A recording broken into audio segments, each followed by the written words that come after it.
This clinic is about lighting and photographing model layout scenes. Thank you for coming. My name is John Allen. Most model scenes fall into one of four basic types. First, the realistic scene. With this type photograph, we attempt to show the model as a prototype real scene and non-miniature. Secondly, we have the record photo. Here we make no attempt to hide the fact it's a miniature, and if of a viewable, permanent layout lighting, we use the room lights and make a record. With the exception of those scenes specifically noted, all photographs in these views are under the regular room lighting and are record-type photographs, with the exception that the area might be cleaned up a bit. It's just as you would see the view at the railroad. The third type is similar to the record one, except that no attempt is made to record a final scene. I'd call these construction photos. Usually no attempt is made for realistic lighting or cleaning up to better show up the scene. It's strictly a record of construction progress as of a certain date. These type photographs have most use after the area is completed to show construction or progress as of a certain date. The fourth type photograph might be called special effects and is a catch-all term. It might include night scenes, which we will take up later in detail, or perhaps making a locomotive appear to be running rather than to be stationary, which in this case it actually was moving during the exposure, the camera panning along at the same speed. Making a photograph has four essential requirements. First, the subject matter, of course, for we can't shoot what isn't there. Secondly, the important essential of lighting, its quality, color, and need for simulated atmosphere. Thirdly, we have a shooting of the exposure itself, which takes into account the type of film, diaphragm stop, exposure time, filters, perspective, and angle of view. Fourth is the processing, which we won't take up here. We won't take up much time upon the subject matter either, for this is more a product of model building than photographing, but it's always important to include a backdrop when possible. This scene has many good points, good viewing angle, lighting, and subject, but the lack of a backdrop to hide room lights or non-miniature background details destroys what could have been a realistic picture. A backdrop is most important, and though in this scene it is permanently painted, a plain sky blue card or one with a few clouds painted upon it could help a scene immensely. Yes, that's real water in Squaw Bottom Creek. Let's move directly into the important topic of lighting. Here we see a group of locals around an engine yard. The color and lighting seems natural, for the locomotives and scenery are painted for natural viewing in miniature. The locals seem to have been painted black, though they have weathered and picked up grime. However, when we place into the model scene a model locomotive which is painted what is commonly called engine black, it is quite out of place. It becomes a near silhouette. Nothing else in the photo is changed, neither the lighting or exposure. Why is this? We know, of course, that newly painted prototype locomotives are only clean and black a few days after being painted. But why does it go so black in the photograph? This is what we will take up now, and why a model should never be painted unaltered black. If you retain anything from this clinic, I hope you will remember this. Model and prototype conditions are very much different in the amount of atmosphere you see each through. In the short model distances, we have almost none, unless you railroad in the proverbial smoke-filled room. But in nature, we look through a good bit of it, as this slide illustrates.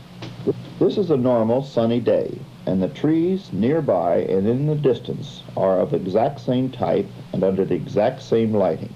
But look at the enormous difference between the color in the foreground trees and those in the middle distance or those further away.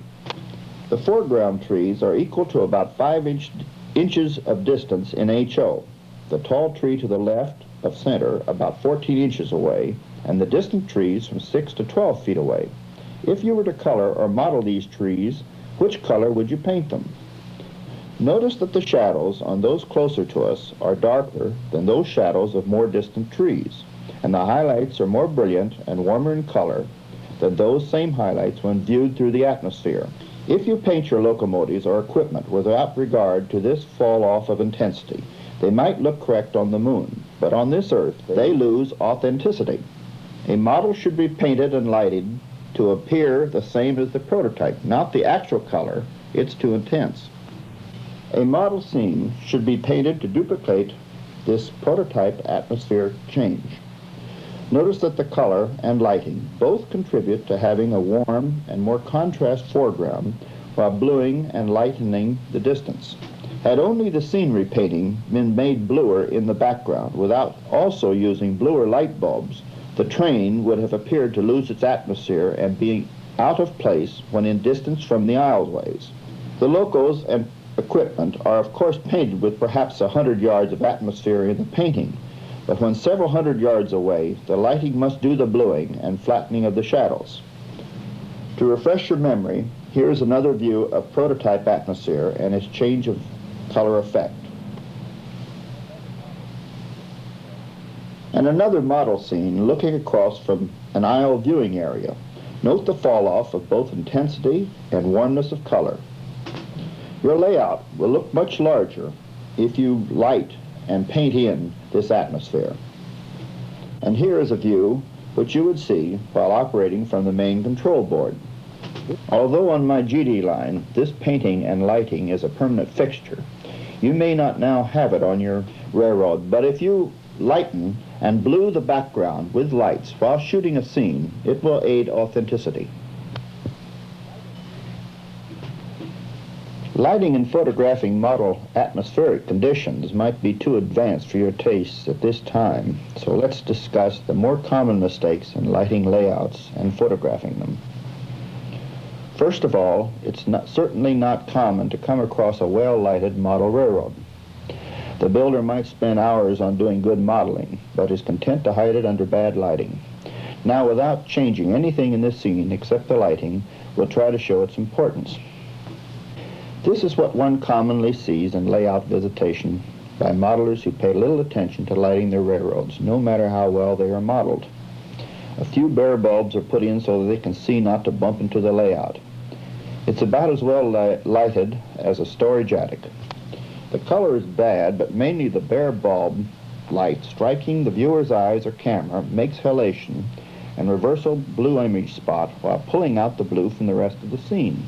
You compensate for this reversal with your optic system and mind to some extent, but this reversal occurs to your eye just as it does to the camera. In spite of this lighting having rather common acceptance in our hobby, it really doesn't do much for the painstaking model work. Without doing anything but covering over the bulbs with a piece of cardboard, neither changing the exposure or bulb placement, the scene is most decidedly improved. It's far from good lighting, but at least you don't have color reversal as you squint through the bare bulbs. The color is regular household bulbs without correcting filter, but with Kodachrome indoor type A film, and it is much too yellow. There are no filters made specifically to correct for low wattage house bulbs, but a light blue filter, such as a Raton 82A, will fairly well compensate with indoor type film. The scene is poorly lighted, but with shading the bulbs and adding the filter over the lens, we get much better results. However, I think you agree that a good lighting is much better and shows the modeling to advantage. Here is again the view under the layout lighting. It's quite common for visitors to bring their cameras with flash attachment with expectation of taking record photos of the railroad for later study and may be put out when I tell them that if they wish to take pictures, they will have to take time exposures under the room lighting. Flash handled by the inexperienced may be all right for shooting your friends at a party, but it's by no means a realistic or flattering model railroad lighting. Here is the same scene as taken with a flash next to the camera in the normal way. It's comparable to shooting an aging movie actress after an all-night toot. The exposure is correct for the middle areas where the train is, but the foreground is burned out and the background nearly black. It's a waste of film and bulb, for nothing of value could be learned from such record. It's downright unflattering to the layout also.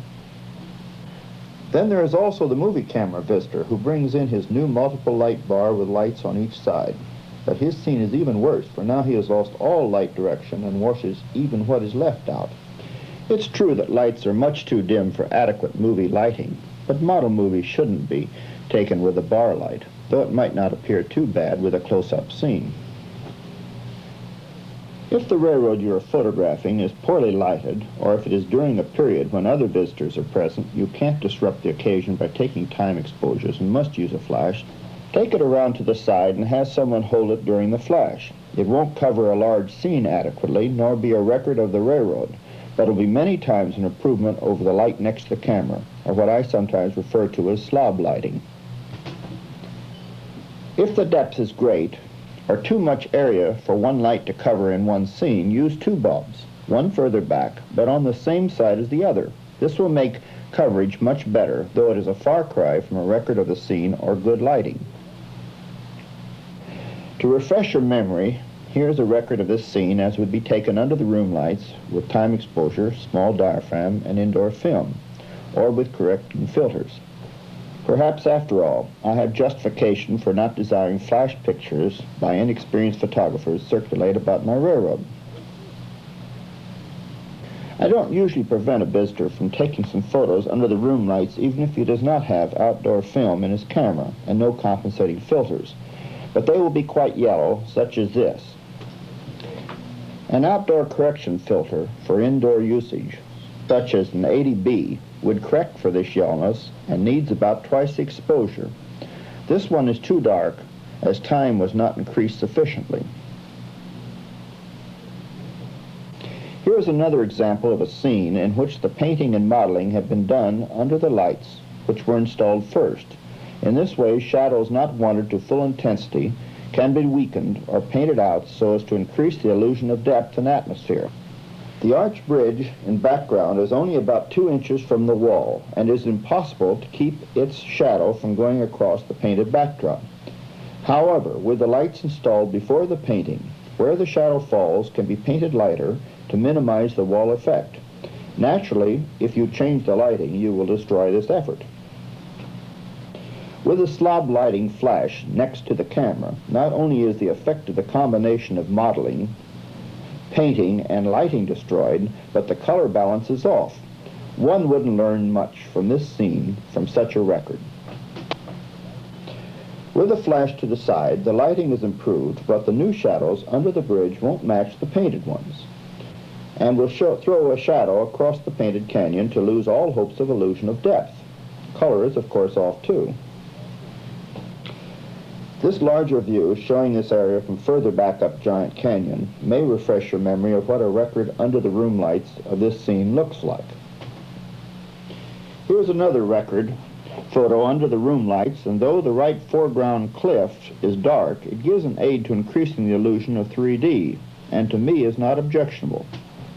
Again, we have an arch bridge, this time one of stone, almost against the backdrop, and care with the painting has been made to make it appear to extend away from the wall.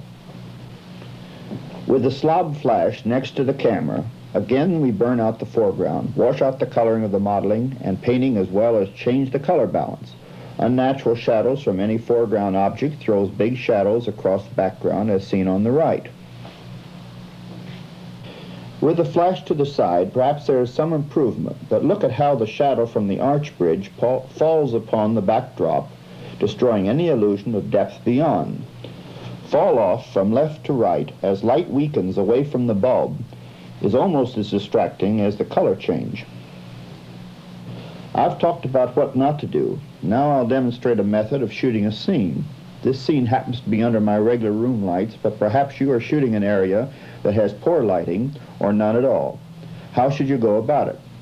There is, of course, no one way to shoot anything, but first you should decide what natural lighting the scene should have. I would say that in a forest, even a thin one such as this, is likely to look best when lighting is overhead or with reflected light, as in an overcast day. The lighting in this area of my railroad shows sunlight high and slightly backlighted. Again, for illustration, I'm lighting this slide with a flood or flash next to the camera in a typical slob lighting, more to show the difference than to inspire. However, since for this scene we have decided upon sunlight, we want to hold all principal lighting to one single bulb. It's best without even a reflector, as we want to hold the shadows to the same sharpness as the sun, and a photo flood, flash, or 150-watt bulb without reflector at about 4 to 5 feet distance will give a fairly similar shadow edge. For a small scene such as this, light won't fall off too much from near to the far portion of the picture, and a time exposure won't make much difference whether it takes a few seconds or a few minutes, as long as your camera is firmly positioned on a tripod. Now if we take a single unshielded bulb away from the camera and pull it around to about a 45-degree up and a 45-degree to the side, the scene begins to take on form, though in this case is still a bit washed out, mostly due here because painting was done to compensate for the extreme overhead room lighting. So if it looks better than before, let's pull around the side and higher yet. Notice the fall off from right to left is reduced, and at the same time the area begins to take on more modeling form. Well, if lighting looks better to us, let's go all the way and pull it up to an extreme angle. Now the shape of the ground takes form and the trees stand out in relief. It begins to look good to me, and I've seen this effect often in forests with overhead lighting where tree foliage absorbs the reflected light from the sky or surrounding objects. However, there is an overly contrasty and almost disagreeable effect, so that now we will add in a fill light, which can be either another light or a large white card to reflect back into the scene some of the light from our one sun bulb. Either is about equally good. In this case, we will use a light bulb for fill and put it in a reflector housing. Put it near the camera, but on the opposite side from the sunlight. It should probably be not more than 1/4 the wattage of the sun bulb. Judge the fill by eye, and if the amount is too much, pull back this light from the scene or turn it off a portion of the exposure time. You may note we aren't trying to sell you a lot of fancy lighting equipment. For still model scenes, it wouldn't be much advantage anyway. This is now looking as a prototype lighting and lights the scene to good advantage. It's not much different from the original room lighting, but hasn't the advantage of having the and modeling painted under it, and loses some of this advantage. I think this slide of the room lighting is better, but I'd be satisfied with the one we shot before. Almost always an overcast lighting is good, and if you have a light ceiling or a large white card, you can make it easily with one bulb and reflector, shining up at the card or ceiling with only the reflected light bouncing down. As in nature, this will give you a cold, overcast day look, but it is a prototype lighting and one that should be used more often in model photographs. After all, we don't always see sunny days in nature. Soft, warm sunlight has a nice rosy glow and shouldn't be ignored either. This is the lighting of the area in my railroad room. Note that other than soft fill light, no direct lights are allowed to hit the area to give realistic second shadows. So far, this world has only one sun, and until we get another one, two principal lights on a scene in the same area is unprototype and unrealistic. Of course, the overcast lighting is just as good, and just because this scene doesn't have it doesn't mean it wouldn't be a good lighting. Although I'm inclined to shoot all my railroad photos in a record manner with the room lighting, there is no reason for you not to do otherwise. It will make your various scenes appear less alike and hence the railroad larger. But by no means forget the possibilities of backlighting or side lighting. It is much more interesting than the sun, over-the-shoulder, time-honored, and much-abused light. Nature's most glorious lighting is at dawn or sunset with very low sun. Most spectacular of all are sunsets looking directly into the sun, hidden by clouds or a tree. These kind of scenes may not show all the detail you put into shadow parts of your local, but the scene will be much more interesting than a builder's photo lighting. Sometimes a rather ordinary scene can be lifted up to be a real eye-catcher by no more than a good back or side lighting. Nothing makes trees as interesting as backlighting, particularly after a rain.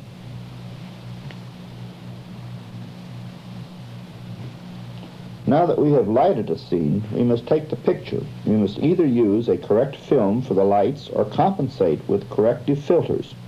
My railroad lighting, as seen in this slide, is a mixture of 150-watt spots or spot floods for sunlight and numerous smaller lights of blue daylight incandescent bulbs to give a cold bluish shadow, as is usual in nature.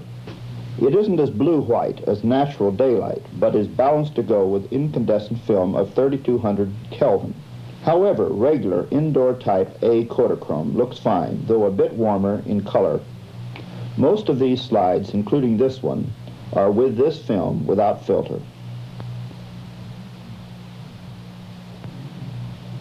However, if you shoot this railroad, or most any model railroad, under the room lights, with outdoor type color film, you will get a disagreeable yellow cast, very much unreal. Your eye also sees it with this yellow cast, but your brain will transcribe it in a few minutes to what appears normal. The camera film hasn't this ability. It must be taken correctly. This is the same scene as the previous one, except for daylight film. Most blues are lost, and it isn't a good record. Here is another view under the room lights with indoor type film and no filter. Notice how much better and realistic it looks than the daylight film. Without compensating filters, you really shouldn't attempt taking pictures of model railroads under the railroad lighting. However, with indoor type film, you should get good results.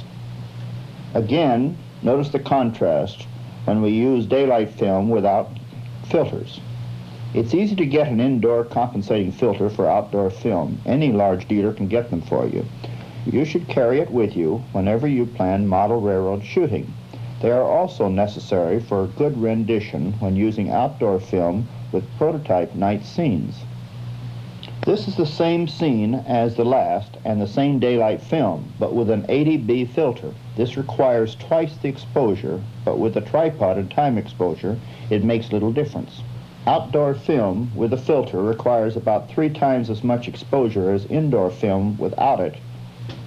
This is taken with indoor Ektachrome type B, but the reciprocity factor makes it go much bluer than Kodachrome during a long exposure. Surprisingly, high-speed Ektachrome with 2.5 times the speed rating faster than indoor Kodachrome takes about the same exposure time as a slower Kodachrome due to its higher reciprocity factor. Also, because of its color switch toward the blue, it really should have added a light yellow filter, which would make the exposure even longer. In model photography, it's always best to use a small diaphragm stop, even with 35mm cameras. This series will show how the smaller stop improves the depth. This was taken under the room lights, wide open at f1.8, and as long an exposure as could be normally handheld, 1/8 of a second, and you shouldn't attempt this unless you are braced.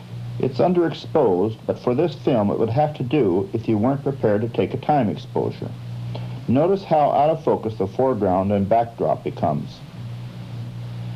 By stopping down to f4 and shooting 1 second, if your camera is steady, you can take people in the picture provided they will hold still. Anybody should be able to hold 1 second. We now have a fully correct exposure as well as a considerably better depth of focus. At f8 with 4 seconds exposure, we still have the correct exposure, but now our depth is much better improved. However, you may have trouble getting some people to hold still that long and might better leave them out. At f8.11, further improved when we carry all but the closer foreground. The exposure by the chart should only be 8 seconds, but due to reciprocity of film factor requiring more exposure for increased time, we give it 10 seconds to keep the same film exposure density. With this exposure, we go as small a diaphragm stop as our camera allows, f16. According to our meter, based on f8, which we gave 4 seconds, this is 1/4 as large an opening, and hence our exposure should be 4 times or 16 seconds. However, due to the reciprocity factor, we give it 25 seconds to keep the same effective exposure density. We now can carry fairly well all the depth of the room. It would be better yet with f22 and a minute exposure if the camera had it. This is the same camera stop. f16 as the last, but with a slight blue filter, 10 cc, to correct between the 3200 Kelvin, which my railroad lighting is balanced for, and the 3600 Kelvin, which is the indoor Kodachrome balance. This is really more accurate, but 400 Kelvin won't really hurt your slides for viewing, though for reproduction they should be more accurate. 15 more seconds were added to the exposure for the filter, making the total 40 seconds at f16. Various focal lengths of lenses will give different perspective effect. This was taken with a 28mm lens on 35mm film and gives a wide view. Much the same view could be taken with a longer lens by getting back further, if it's possible and you're not restricted by lack of space. But the perspective would also change and bring the background larger in comparison with the foreground size, much as looking through a telescope. Keeping the camera in the same place but changing the lens to 50mm, we get a much smaller area in the view, but the perspective is exactly the same. With the same diaphragm setting, the exposure should be the same length, but this isn't always so. Some lenses are more efficient in passing light than others, usually due to less glass images to gather and reflect surfaces, to lose some image passing to the film. F-stops aren't always the same. It's really only a guideline, so if you have several lenses, you might want to make comparative exposures at same stop to compare. If they aren't the same, it really won't hurt. You can compensate between them when exposing. They will usually be close. This is an exaggerated difference, but this could have been the same diaphragm and exposure time as the last two, the difference being lens efficiency difference. However, the camera was again not moved, and except for a smaller area included, this 135mm lens has exact same perspective as the other two. Generally, 50mm and shorter lenses have more usage in model photos than longer lenses. If we wish to take in a specific area, however, we will find considerable perspective change between different length lenses. Again, this is a 135mm lens focused on the headlight of the loco at f22. It won't carry good depth this close up. Compare this with the next, which is a 28mm lens at f22 for both depth and perspective. This was shoved up much closer, almost right onto the bridge, though it looks like it's much further away from the engine. The riveted girder on the right is only about 2 inches from the camera lens. It's focused back about halfway to the loco headlight, but carries fairly well the whole bridge length. This is not pinhole photography, but only the normal f22 of the lens, with an extension for closer focusing. Pinhole diaphragms have their place in model photography, though they usually soften down the image unless precisely made, to where often a larger diaphragm would give a better rendition because of more brilliance and sharpness. Don't neglect the low angle or unusual view just because you don't see it on your railroad. Often a small camera can be put in places your head won't fit. Get a view which you will never see, such as this one. It may show up all sorts of neglected modeling faults, but maybe it will aid to keep you careful. If your ceiling isn't covered with beams or lights, putting the camera low and shooting up may give you a surprising effect. This low view, looking up at the steel trestle at Grant Cliff, makes the rail look very high, though it is nearly the lowest elevation on the line. Putting the camera on the floor gives you a worm's view you probably have never seen on your railroad. I know I have never seen this one. Don't always bypass a good vertical framing for the more normal horizontal one. It would be hard to get the feeling of height that this gives you with a wide image. Since the ceiling in this area is mostly beams, I kept the lights off behind the mountain peak and allowed the sky to go dark. This is often better than distracting non-miniature attention getters. Here's another view from down low of the other side of the tunnel. The lighting may be a bit theatrical, but then it's really sort of a theatrical photo. The same technique can also work well looking down. This also is a view I have never seen by eye. The camera can be put closer to the ceiling than ahead. Don't be afraid to experiment. Horizontal croppings for bird's eye views are just as good as if it composes well. The soft afternoon sunlight with reddish glow contrasts nicely to emphasize the blue water depths. Of course, the eye-level photo is always a good standby around track work, for after all, this is usually the place we take prototype railroad pictures. A small diaphragm and wide-angle lens will make this effect more realistic and give the needed depth of field. This is a 28mm lens at f/22, focused at about 8 inches. Rock work always looks best when it's cross-lighted. Here the room lighting at cross junctions gives an overcast effect. No direct sunlight bulbs hit this area, and soft greenish overcast emphasizes the semaphore signal light. Sometimes, in order to get an interesting view, you can't keep from getting disturbing background included, but often the interest in recording a wanted detail will excuse such defects. Weed growth in model railroading comes after much more labor than on the prototype. Engine terminals are always interesting, particularly where the locals get serviced and the area is cluttered with miscellaneous parts. Looks like they use sodium lights and don't even bother to turn them off during the day. Let's go in for a closer look. The wheels in the foreground are only about 3 inches from the camera lens. You can't take this kind of photo without time exposure and small diaphragm under model railroad room light intensity.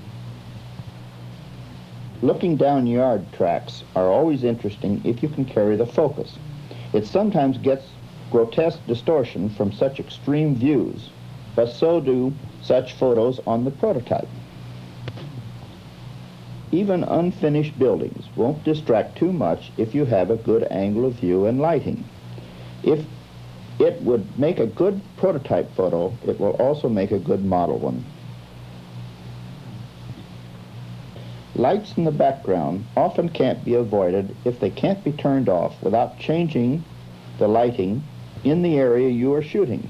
However, the distraction in this one could easily be painted out on the slide with opaque. Then the whole sky would be a less disturbing black.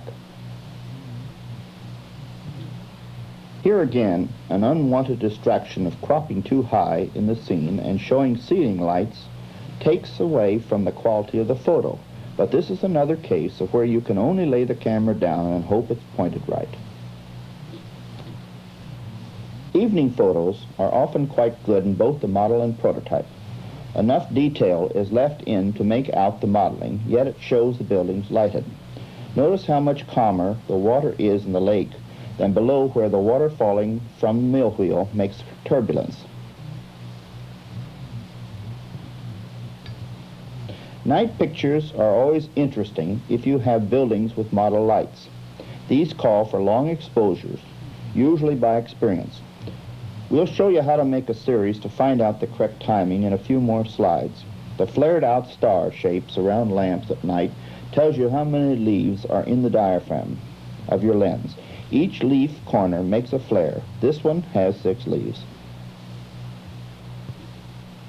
Here we get the effect of a night shot without having any building lights, though I did turn on one of the local lights. The dark sky, because it faces toward my workroom area and has no backdrop, helps make it look like a yard lit up at night. Actually, it's only the regular room lights with an undercut exposure. Not all dark sky backgrounds will look like a prototype night lighting. The only way this photo could have been shot in the prototype would be by one of the massive, multiple flashbulb publicity shots made by Sylvania some years ago. It looks phony, even though it has a theatrical charm. Here's a way to make a series to test for correct exposures with your night lighting. A light meter can't usually isolate the lighted area without including much of the dark to give a false meter reading. Make a guess exposure on the high side and expose the lights, only putting on the room lights for, say, 1/4 of the time. Do it again, doubling the model light time and having the time the room lights are on. Do it again, having the room lights and doubling the model lights. Keep records, and when the slides are processed, note which is best or write down from the test what it should have been. Next time you take such a scene, you will probably be able to hit it on the nose in 2 tries from the notes.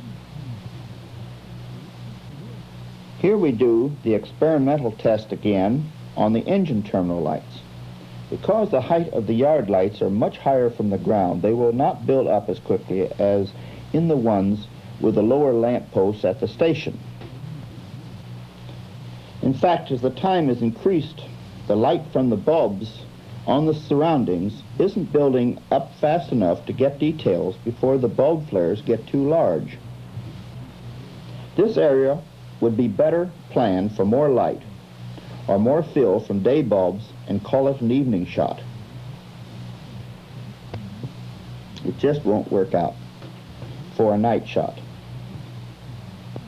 Here we show lighting which might be called a strong moonlight or from distant incandescent neon street lights, which fill in the details and allows the interior of the parking lots to show its lights. This type added light might have been added to the former engine terminal lights to give detail and make a successful picture. Coming up a little closer, we see the huge interior, but we keep on the strong street lights for outside detail. Moving in real close for a look at the interior, we now reduce the outside lighting until we can just make out the sign, and we have a true night photo. Isn't it silly what modelers will spend time upon? That's the end, fellows. Thank you for your attention.